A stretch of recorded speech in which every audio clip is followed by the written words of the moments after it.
À l'entrée de Bellacourt, un hameau du charmant village de Rivière, on trouve un petit sentier qui mène à un cimetière militaire britannique.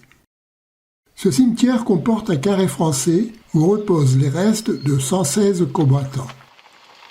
À la fin de la Grande Guerre, y ont été rassemblées les tombes provenant de différents endroits des environs. Les circonstances de la mort de ces combattants nous résument les grands moments de la guerre au sud-ouest d'Arras en 1914 et 1915. Au début d'octobre 1914 commence la bataille d'Arras. Les Allemands entreprennent d'encercler la ville. 3 croix du carré français nous rappellent un de ces combats sans espoir menés par les chasseurs alpins du 54e bataillon qui avait ordre de tenir Hénin-sur-Cojeul coûte que coûte.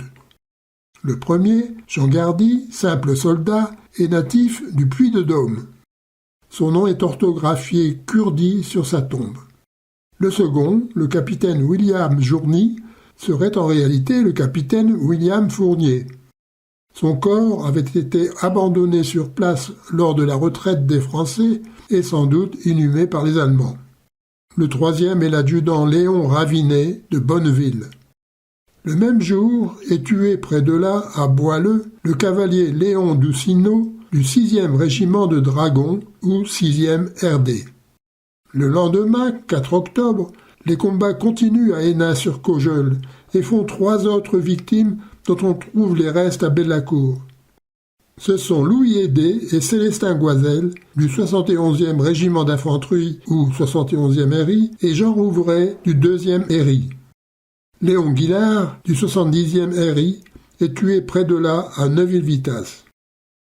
Ici aussi, on constate des erreurs dans l'orthographe des patronymes. Ces 2 régiments du 70e et du 71e, formés de Bretons, arrivent de la bataille de la Marne. Nous les retrouverons en poste dans la vallée du Crinchon par la suite. Le 5 octobre, les Allemands sont à Blairville, et le 6 octobre, Jean Loirat, de la Loire-Atlantique, est tué à Bretancourt. Il fait partie du 270e RI, qui a lui aussi connu la bataille de la Marne, et qui est composé, lui aussi, d'hommes venus de l'ouest de la France.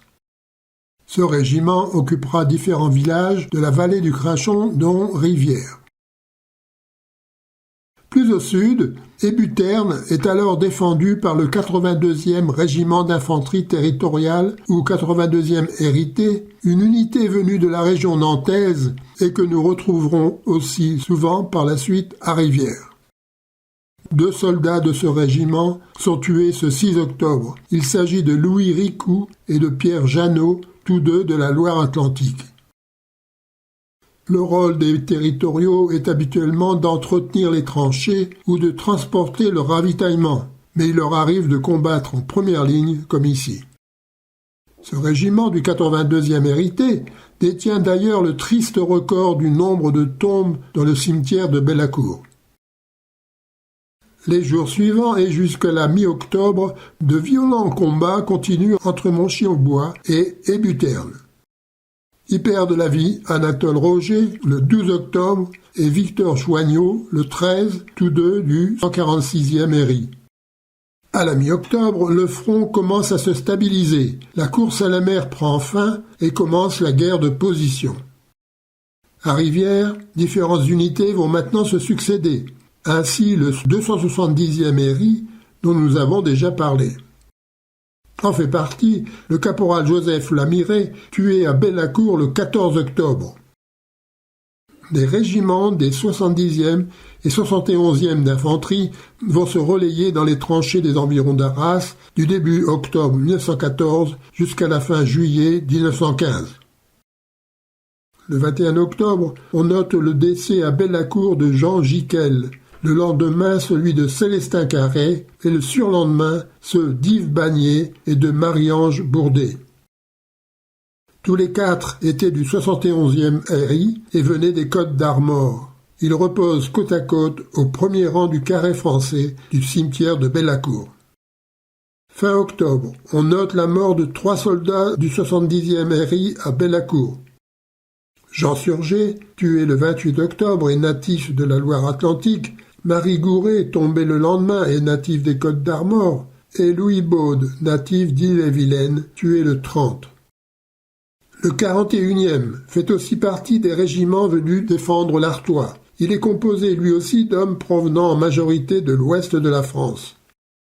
Les 3 et 4 octobre, à Neuville-Vitasse, il avait résisté vaillamment à l'implacable avancée allemande avant de se replier sur Agny. Il a laissé dans le cimetière de Bellacourt Eugène Bossé, tué le 27 octobre, François Le Guichet, tombé à Ransard le 29, et le sergent Paul Bocquet, tombé lui aussi à Ransard le 6 novembre.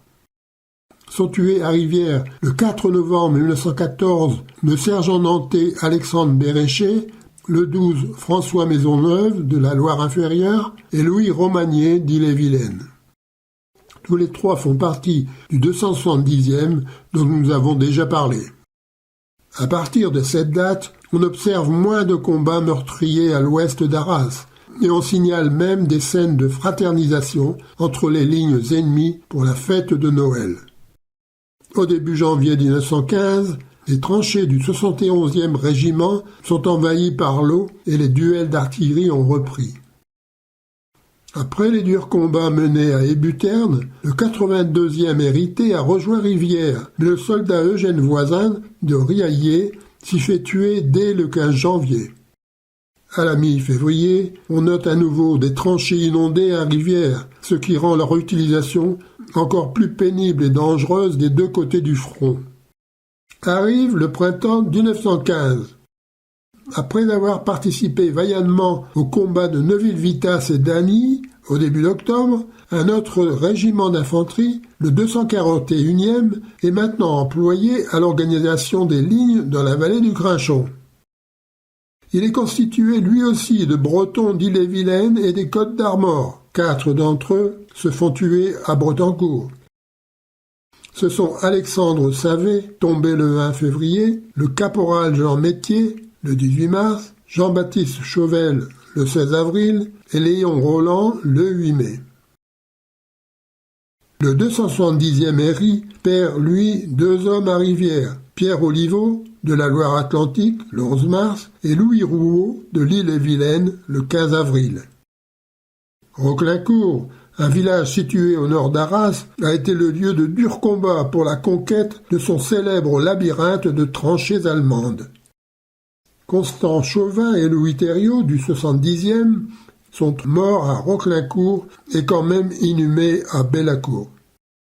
Au printemps 1915, règne dans la vallée du Crinchon un calme relatif dans les tranchées, mais non sans victimes, comme ces 4 soldats du 82e hérité, tués à Rivière en moins d'1 mois. Dans le secteur de Bretancourt arrive un nouveau régiment, le 209e Héry, qui a pour mission de réorganiser les défenses du secteur. 2 hommes de ce régiment sont tués le 19 juin, le sergent Jean Bonamy de la Gironde et Louis Menet du Gers.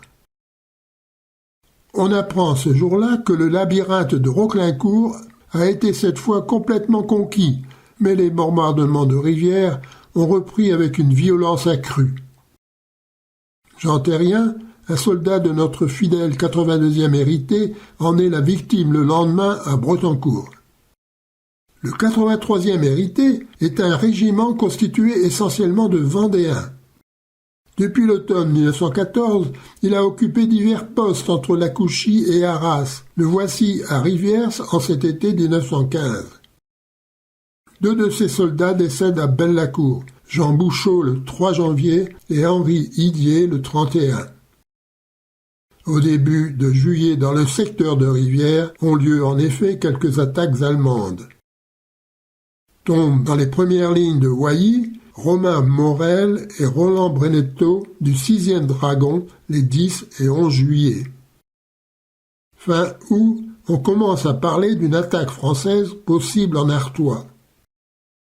Arrivent d'ailleurs à Rivière des régiments d'élite comme le 4e régiment mixte de zouaves et tirailleurs ou 4e RMZT auquel appartient Jean Kersual, tué le 4 septembre à Bretancourt.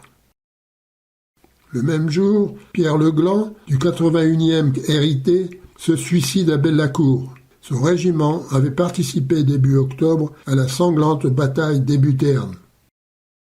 Le 82e hérité, que nous avons maintes fois cité, prépare des tranchées en vue de l'attaque au sud de Bretancourt, mais y perd 2 hommes, Édouard Lègre et le caporal François Ménoré, le 13 septembre.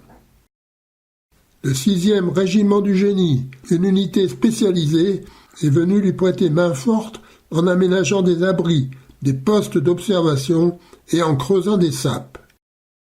Eugène 19, qui en fait partie, y perd la vie le 17 septembre, il venait des Deux-Sèvres. Le sergent Gustave Gourdon, du même régiment et du même département, est tué le 23 septembre.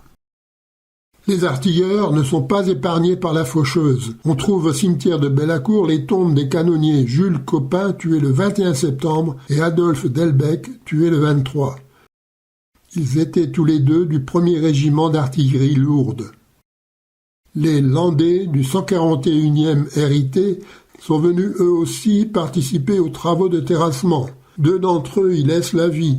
Ce sont Jean Ducombe, tué le 23 septembre, et le caporal Lucien Laborde, tué le 30. Puis arrive le 25 septembre, jour de l'attaque, premier jour de ce que l'on appellera la 3e bataille de l'Artois. Une attaque sanglante mais infructueuse. Y perd la vie à Blairville le sergent Roger Moreau du 268e RI. Partant des tranchées du Blanc-Mont et du bois des Martinets, ce régiment devait prendre le bois de Blairville, ce qu'il ne put réaliser, décimé par les mitrailleuses et l'artillerie ennemie. Le 4e RMZT, situé sur sa gauche, devait dépasser la corne du bois de Blairville avec Ficheux comme objectif. Il put en atteindre le moulin, mais isolés et encerclés, les survivants furent contraints de se replier sous la mitraille. La tombe du sous-lieutenant Mohamed Ben Salah, natif de Tunisie, nous rappelle ce combat héroïque. Cette attaque fut aussi terriblement meurtrière pour les sapeurs du 6e RG. Citons Gabriel Chapeau de la Loire-Atlantique, Louis Le Youdec des Côtes-d'Armor, Eugène Normand des Deux-Sèvres et Émile Pinchot de l'Indre, tous morts pour la patrie le 26 septembre. Début octobre, les bombardements reprennent de plus belle à Rivière. Début novembre, les territoriaux vendéens du 83e sont revenus dans le secteur de Rivière et vont perdre 4 hommes dans la seule journée du 9. François Blanchet de Bouin, Eugène Pondevie d'Aizenay, Auguste Touzeau de Sainte-Flève et Jean Travers de Beauvoir-sur-Mer. Près d'une semaine plus tard est tué leur clairon Louis Vrignot de Chaise-le-Vicomte. François Soulard, un Vendéen du 83e et natif de Sainte-Florence, décède le 12 janvier 1916. C'est chronologiquement le dernier mort pour la France du carré français de Bellacourt.